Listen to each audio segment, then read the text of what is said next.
정문일 침입니다. 자, 한일사료 하나 볼게요. 한일사료. 자, 한일사료. 자, 저점이 높아지는 참 신기한 게요.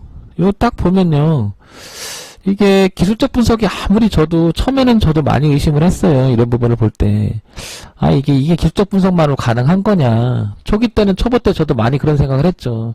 그래서 지금 여러분들이 보시면서 저를 차트쟁이라고 비난을 하실 것 같은데, 정말 많이 했어요. 저도 28년 이제 근 30년 가까이 돼가고 있지만, 이 한 줄을 그면서 느끼는 건 확실히 기준은 있는 것 같다라는 생각이 들어요. 매번 봐도 그래, 매번. 사실 지금도 어떨 때는 의심 들어요. 초기 참 신기하다, 어떨 때 보면. 지금 이거 맞춰서 올라갈 때 이게 연봉이잖아요. 올해는 그러니까 이 저점이 얼마나 의미가 있었는지 탁 느껴지잖아요. 그 다음에 이 부분이 올해는 딱 그죠? 딱 느껴지잖아요, 여러분. 조금 밀리면 딱 그 자리잖아요. 그러면 이거를 무시할 거냐? 아니라는 거죠. 예. 그죠? 그러면 한번 또 볼까요?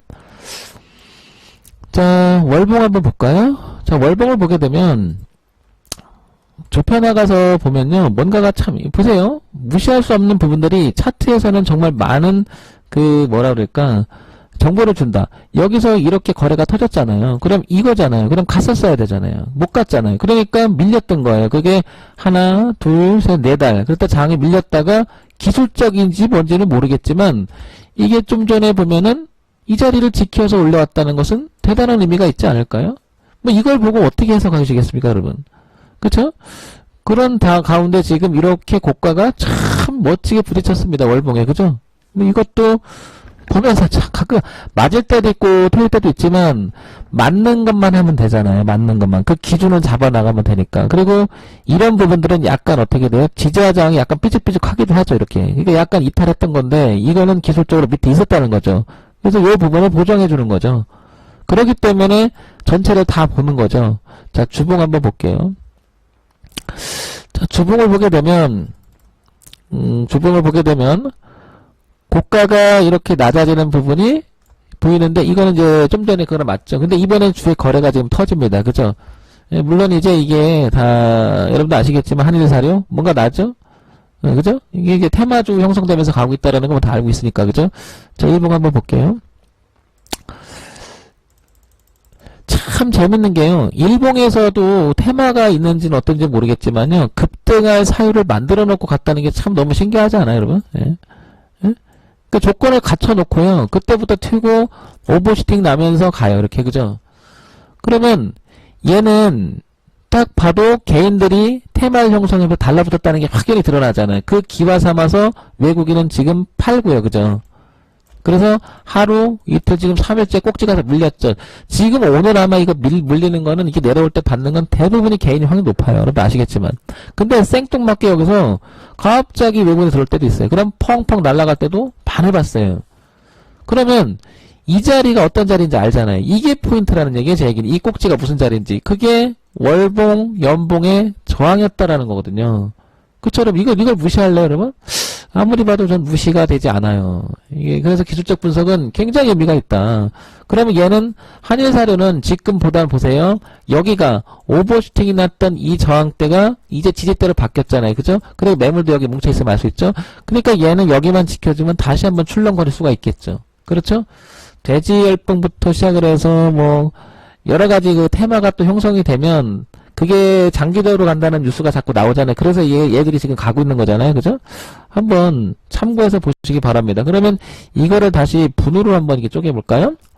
분으로 쪼개보면 120분 봉은 하루에 4개가 형성되겠죠? 2시간짜리니까. 총 우리가 6시간 반을 움직이니까 4개가 형성되죠? 이렇게 보면 어때요? 네. 최근에 이제 달라붙기 시작해서 거래가 빵 터졌죠. 그죠? 자, 그런데 저 위에가 이렇게 연봉하고 월봉이 이렇게 저항선이 따라왔었다. 근데 이걸 극복을 못한 거죠. 월봉, 이렇게 주봉 다 그죠? 예. 그러면 요 안에 갇힐 수도 있다라는 거죠. 무슨 얘기냐면 요 안에 그죠? 그러면 이거는 기술적으로 보면 밀린다 그러면 많은 사람들이 지금 여기 거래가 있었잖아요. 그러면 이 부분이 꺾이면 저항 매물에 대해서 여기까지 밀릴 거라고 이렇게. 이게 돌아갈 때 한 번 더 출렁거릴 수 있는 여지가 있는 거죠. 그러니까 뒷배경을 보게 되면 눌림의 깊이를 알 수 있다고. 2160원. 그러니까 들어가면 2160원까지는 어떻다? 리스크를 끼는 거죠. 그런 부분들을 정말 잘 잡아내야 돼요, 이게. 그죠?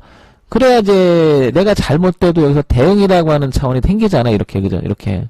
그래서 한일사료는 2160원까지도 밀릴 수 있겠지만 저는 이번에 거래가 실리는 모양을 봤을선 이 자리를 뚫은다고 하면 많이 갈 수도 있겠지만 이게 실망 매물이다 저항 매물이 된다고 그러면 이걸 기억하셔야 될 겁니다. 월봉에 갇혀서 이렇게 2,000원대를 후진한다면 어떻게 된다? 이렇게 수렴 구간으로 들어갈 거다. 그럼 장기적으로 상당히 끌을 수도 있겠다. 그렇죠? 그러면 이거는요, 이렇게 하시면 어떨까요? 뚫어놓고요, 눌림 주고요, 지지하고 이럴 때 하는 건 어떨까요? 여러분, 비싼가요, 그러면?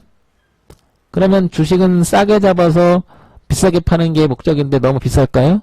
그렇지 않을 거예요. 이 부분 한번 기억해 보세요, 이렇게. 가는 부분을. 이때도요, 주식은 이때 올라가면서 엄청 비싸다고 얘기했을 거고요. 이때도 또 마찬가지였을 거예요. 그렇지 않다라는 거죠. 비싼 놈은 더 비싸지고, 싼 놈은 더 싸진다. 그죠? 그걸 기억해보면서 한일사료를 본다 그러면 기준이 잡혔죠. 그죠? 2000 얼마죠? 2100 초반대 여기를 봐야 되지 않겠나 이렇게 보여집니다. 정문일침이었습니다.